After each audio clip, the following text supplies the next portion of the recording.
నూతన సంవత్సరం జనవరి 1వ తేదీనే ఎందుకు ప్రారంభమవుతుంది? ఈ రోజునే న్యూ ఇయర్ వేడుకలు ఎందుకు జరుపుకోవాలి అని తెలుసుకోవాలంటే 2000 సంవత్సరాల వెనక్కి వెళ్ళాలి. సూర్యుని చుట్టూ భూమి తిరగడానికి పట్టే సమయం ఆధారంగా క్రీస్తుపూర్వం 45వ సంవత్సరంలో జూలియస్ సీజర్ జూలియన్ క్యాలెండర్ను ప్రవేశపెట్టారు. అయితే రోమన్లకు జనవరి నెల ప్రముఖమైనది. ఎందుకంటే వారి దేవత జనస్ పేరిటే జనవరి నెల ఏర్పడింది. అందుకే జనవరి 1ని సంవత్సరాదిగా ఎంచుకున్నారు. అలా ఆ క్యాలెండర్ ప్రపంచమంతా విస్తరించింది. అయితే రోమన్ల సామ్రాజ్యం పతనమయ్యాక క్రైస్తవం అధికారం చెలాయించింది.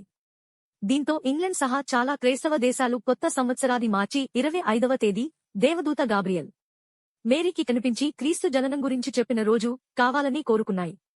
ఆ తేదీని సంవత్సరాదిగా నిర్వహించుకున్నాయి. కాని ప్రపంచమంతా జూలియస్ క్యాలెండర్నే ఫాలో అయ్యింది. అయితే జూలియస్ క్యాలెండర్లో 11 నిమిషాలు వ్యత్యాసం ఉందని పోప్ 13వ గ్రెగొరీ గమనించారు. కాలగణితంతో కొన్ని లెక్కలు వేసి 1570లో గ్రిగోరియన్ క్యాలెండర్ తీసుకొచ్చారు.